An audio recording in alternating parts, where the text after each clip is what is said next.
Hello, my name is Bryan Sanchez. Today I'll be talking about Dorothy Day.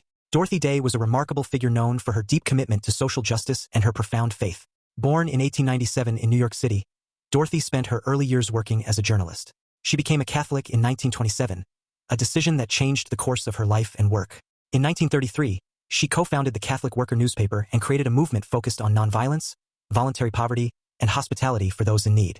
Dorothy advocated for the dignity of every human person, especially the poor, the workers, and the vulnerable, emphasizing that faith should compel us to action. One of Dorothy Day's major arguments was the need for solidarity with the poor and marginalized. Day argued that society had a moral obligation to prioritize the needs of the poor. She wrote about this in the Catholic Worker and emphasized that Catholic teachings required believers to act on behalf of the least fortunate, not just in words but through concrete actions. In her autobiography, The Long Loneliness, she described her work as an effort to make real the biblical call to care for the poor and vulnerable. This aligns with the Catholic social teaching of the option for the poor and vulnerable, which stresses that the moral worth of a society is measured by how it treats its most vulnerable members. A second key argument Dorothy had was her opposition to war and her advocacy for pacifism. With the rise of global conflicts, especially during World War II, Day encouraged that Catholics should reject the use of violence and instead advocate for peaceful solutions. Her writings in the Catholic Worker argued that war degrades human dignity and creates suffering that violates the sanctity of life. She was vocal in her opposition to the military-industrial complex and instead advocated for a society where peace is prioritized over war. This view directly correlates with the Catholic social teaching of peace and the dignity of life, which calls for the promotion of peace through justice and the prevention of war whenever possible.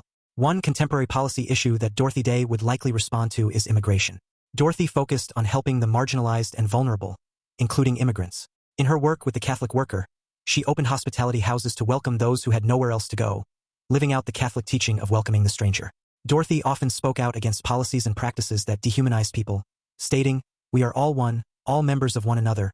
She saw the suffering of the poor, the unemployed, and the migrant as inseparable from the broader call to build a just and compassionate society. This belief drove her to provide shelter, food, and community for immigrants and the poor without conditions or judgment.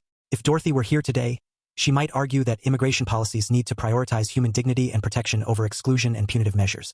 She would likely encourage policies that provide safe pathways for migrants and asylum seekers.